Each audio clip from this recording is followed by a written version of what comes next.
আসসালামু আলাইকুম ওয়া রাহমাতুল্লাহি ওয়া বারাকাতুহু।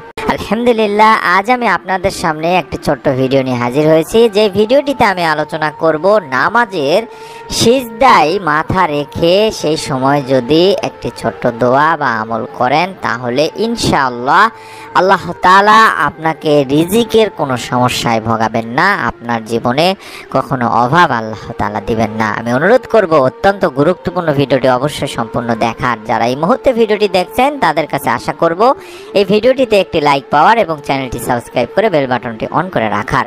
যারা এই মুহূর্তে ভিডিওটি দেখছেন অবশ্যই সম্পূর্ণ ভিডিওটি দেখতে থাকুন। দুনিয়াতে সবচেয়ে উত্তম ইবাদত হলো নামাজ।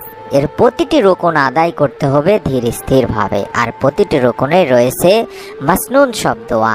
এই দোয়াগুলো রাসূলুল্লাহ সাল্লাল্লাহু আলাইহি সাল্লাম নিজেই পাঠ করতেন। বিশ্বনবী সাল্লাল্লাহু আলাইহি সাল্লাম সিজদায় অনেক দোয়া পড়তেন।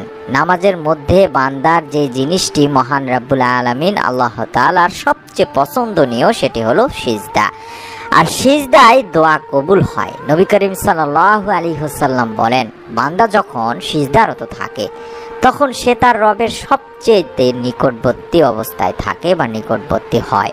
কাজেই তোমরা সেই সময়টিতে কাজে লাগাও বা সেই সময়ে বেশি বেশি দোয়া করো। এটি সহিহ মুসলিম শরীফের 350 নম্বর একটি সহিহ হাদিস। সিজদায় দোয়া করার কিছু নিয়ম রয়েছে, আমি নিয়মটি আপনাদেরকে বলে দিই। সিজদায় দোয়া করার জন্য প্রথমে অবশ্যই আপনাকে সিজদার তাসবিহ পড়ে নিতে হবে, অর্থাৎ সেই হিসেবে সুবহান রাব্বিয়াল আলা বা অন্য কোনো তাসবিহ 3 বার পড়ার পরই আপনি দোয়া শুরু করতে পারবেন। তবে সেটি ফরজ, সুন্নত বা নফল যে সালাতে হোক না কেন, অর্থাৎ ফরজ সালাতেও সিজদায় দোয়া করা বৈধ। তবে অনেক আলেমদের বলেছেন যে ফরজ নামাজের সিজদায় দোয়া না করা উত্তম, তবে এটি নাজায়েজ কিন্তু নয়, আপনি দোয়া করতে পারবেন ইনশাআল্লাহ। এই সময়টিতে, যেই সময়টিতে মহান আল্লাহ তাআলা বান্দার সবচেয়ে নিকটবর্তী হন এবং দোয়া কবুল করেন, সেই সময়টিতে আমরা আল্লাহ তাআলার কাছে আমাদের সমস্যার কথা জানাবো। ইনশাআল্লাহ আল্লাহ তাআলা আমাদের দোয়া কবুল করবেন। জীবিকার পিছনে কম বেশি আমরা সবাই দৌড়াই। জীবিকার জন্য পবিত্র কোরআনুল কারিমে মহান আল্লাহ তাআলা বলেন, পৃথিবীর প্রত্যেক জীবের জীবিকার দায়িত্ব একমাত্র মহান আল্লাহ তাআলারই। তিনি জানেন তারা কোথায় থাকে এবং কোথায় সমাপিত হয়। সব কিছুই উল্লেখ্য এক সুবিন্যস্ত কিতাবে অর্থাৎ লৌহে মাহফুজে রয়েছে। সূরা হুদ আয়াত 6 বলা হয়েছে।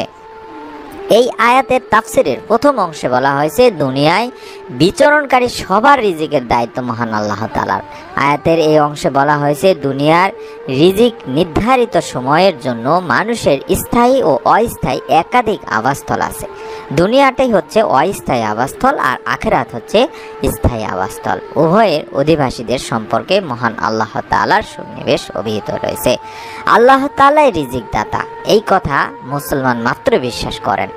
মহান আল্লাহ তাআলা প্রদত্ত রিজিক মানুষ লাভ করে বিভিন্ন উপকরণের মাধ্যমে। এই রিজিক তিনি দান করেন নিজ অনুগ্রহে।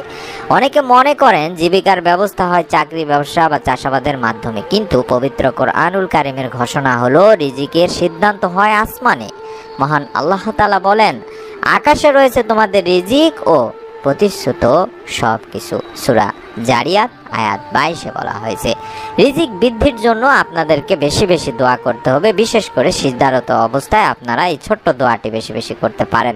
রিজিক বৃদ্ধির জন্য মহান আল্লাহ তাআলা বলেছেন,